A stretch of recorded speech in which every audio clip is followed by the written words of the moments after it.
Before we enter 2019, I think it's that time of year again to look back on the best the year had to offer in terms of films. This year I felt was a bit of a step down from 2017.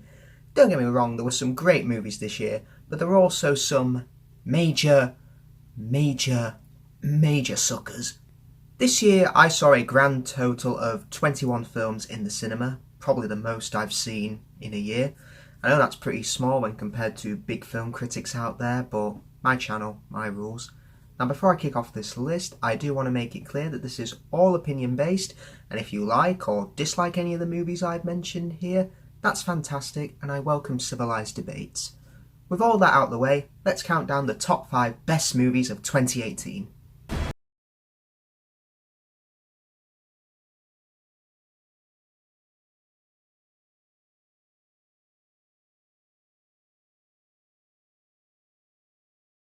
Spider-Man movie co-written by Phil Lord and Christopher Miller, directors of the Lego movie. Can't say no to that.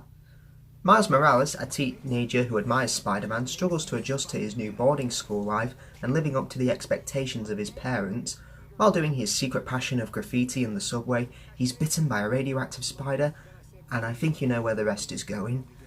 With the many different versions of Spider-Man we've gone through over the past 15 or so years, such as the Sam Raimi films, the Amazing films, and now the Homecoming series with the MCU, it almost felt appropriate to have a movie starring different universes of the famous web-slinger. Spider-Verse gives us not one, but 6 different interpretations of the character, and gives us a Spidey film we've never seen before it.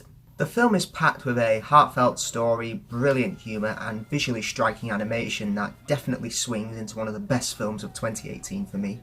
This is the first time we've seen Miles Morales interpreted on the big screen, but the film very cleverly gives us a modern and relatable hero that doesn't feel too much of a Peter Parker clone. I also have to give mention to the other Spideys that pop up in this film as well. We've got Peter Parker, Spider-Gwen, Anime, Penny Parker, Spider-Ham and Spider-Man Noir, played brilliantly by Nicolas Cage.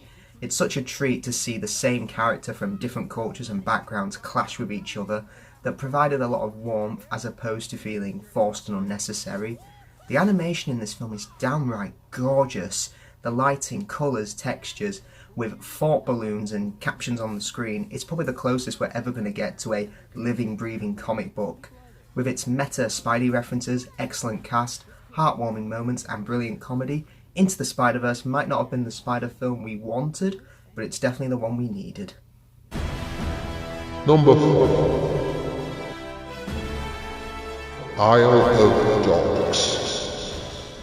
Taking the same animation style from his previous animal-centric film, Fantastic Mr. Fox, Wes Anderson again shows us his sympathy, this time to the canines of the world. In the near future, the fictional Japanese city of Megasaki is plagued by dog flu, prompting the anti-dog mayor Kobayashi to exile the city's entire population of poochers to Trash Island. On the island, a pack of American accented dogs, Chief, Rex, King, Boss and Duke, are living on rubbish fighting other dogs and bickering amongst themselves for survival. So, you can tell that not all of the pack are happy with helping Atari, a human boy, when he crash lands on the island, to rescue his own dog Spots. But with a dastardly conspiracy back home threatening their entire existence, there's not much else for them to do here. Being a Wes Anderson film, of course, it looks fantastic, with the stop motion animation clearly showing such length of detail and care. Despite knowing that they're puppet models, the dogs feel so realistic in this world. They more or less have blank expressions, which most dogs kind of have, because when you look at them you don't really know exactly what they're feeling sometimes. What prevents them from being unfeeling is the vocal talents of Edward Norton, Bryan Cranston, Jeff Goldblum, Bill Murray, etc. While their voices are particularly recognisable, that's kind of the point, because you relate to them quick enough as they are playing distinctively different dogs that are now fighting for their own survival. This is more or less a political thriller for those aged 10 and up. The oppressed dogs are more or less an allegory for the members of society who are oppressed, but all delivered with the serious deadpan humour that made Anderson's previous animated film, Fantastic Mr. Fox, equally as enjoyable. I also found it interesting how we could understand the dogs but not the Japanese human characters.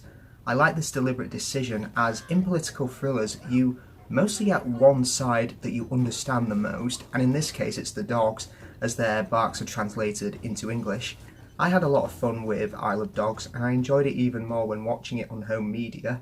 You can definitely give this dog a bone.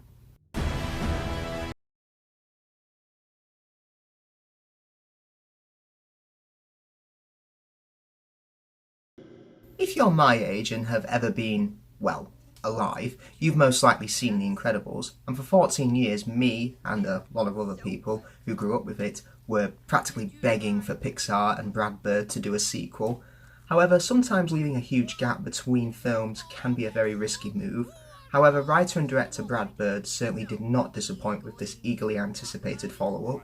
Taking place directly after the first film, the family's latest attempt to save the city goes awry, further vilifying supers and turning them against the public eye. However, smooth-talking industrialist Winston Deaver launches a pro-superhero campaign with Elastigirl as the public face, leaving the kids, and their many, many problems, in the hands of Father Mr. Incredible. While that does feel similar to the first film, but with the hero switched over here, you've got Incredible staying at home, Elastigirl going out and fighting crime, whereas in the first film it was the other way around. Incredibles 2 is still a very worthy follow-up that soars just with the original in my opinion. I particularly loved how each family member got more screen time in this film. Elastigirl showed more of her range and talent as a hero, plus she's different from Mr. Incredible as she causes much less damage and is more elegant, you could say, in her crime fighting. I also have to give mention to Mr. Incredible's character arc in this. He has to take on the role as the stay-at-home parent. Most of the time he's disappointed with that, as he says in the film, he's Mr. Incredible, not Mr. Average or so-so, and finds that Violet's adolescence, Dash's homework, that's the best line in the film, by the way. I don't know that way. Why would they change math? Math is math. Math is math. Classic.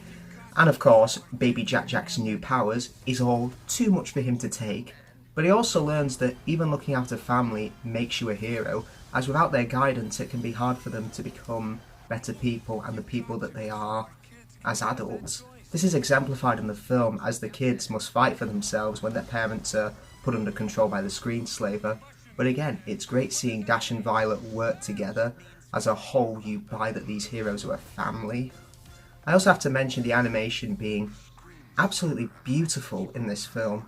The colours, the textures, the backgrounds, they all look amazing. It might be Pixar's best looking film to date. While the villain is a letdown compared to the first film, Incredibles 2 is a funny, heartwarming sequel that soars to new heights for this family.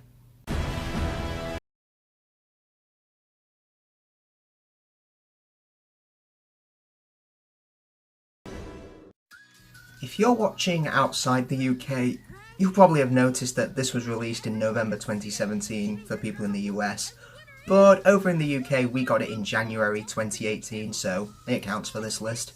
During the festival for the Day of the Dead in Mexico, young Miguel's life has been dictated by his shoemaking family when his great-great-grandfather left the family generations ago to pursue a career in music.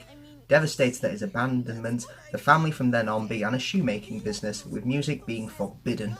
Miguel, of course, is against all this and is more than willing to perform, and in his desperation to overturn the ban that his family have placed on music, he winds up in the land of the dead itself.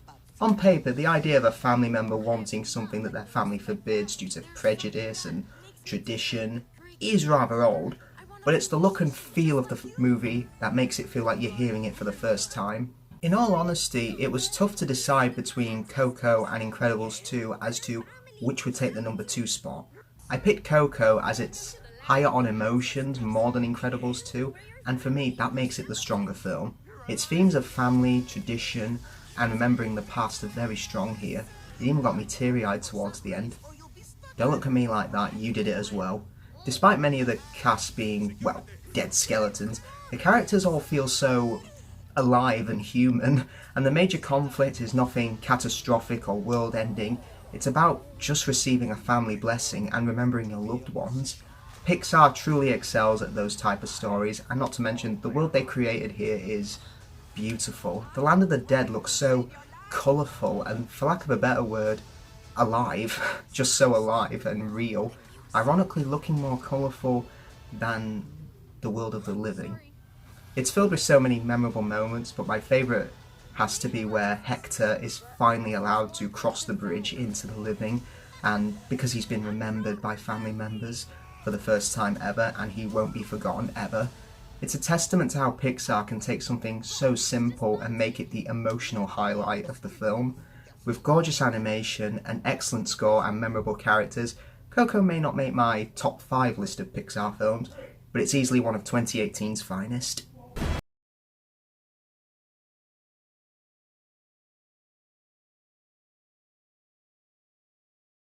Surprise, surprise. Yeah, I know it's cliched to have the highest grossing film of the year as my favourite movie of 2018, but it's popular for a damn good reason. That being that this movie is packed with action, thrills, excellent characters, but knowing even then when to slow down and have thought-provoking conversations as well as superb interplay with one another. In the much anticipated installment of the Marvel Cinematic Universe, the Titan Thanos tracks down all 6 Infinity Stones so that with a snap of his fingers, he will be able to wipe out half of life in the universe, with the Avengers and the Guardians of the Galaxy uniting in order to stop the powerful Titan. When watching it, you'll notice that the film is more or less 4 different movies kind of mashed together, but the Russo brothers more than succeed in handling almost 20 different powered super beings here, and they make it look so easy. Every character here has a memorable moment that I could list for each one. Now if I did that we'd be here all day, so hopefully you'll take my word for it. Now it's not just because that this is a Marvel movie that I placed it at the top, but it's down to the atmosphere I saw this in that I think helped a lot as well. I saw it with a crowded audience and there were laughs, cheers, silence, and complete shock when it came to the end. When a film can come along and make you feel waves of emotions, it's definitely a film that succeeds in my book, and is one of the reasons I placed it at the top spot. Even on rewatches, Infinity War never bored me. No other film this year has taken me on more of a journey, both emotionally and almost literally, than this film. I'd even go as far to say that this is the Empire Strikes Back of this generation, because when you think about it, like Empire, it's the middle of a story, everything is left devastated by the end, and all our characters fail, nothing is accomplished.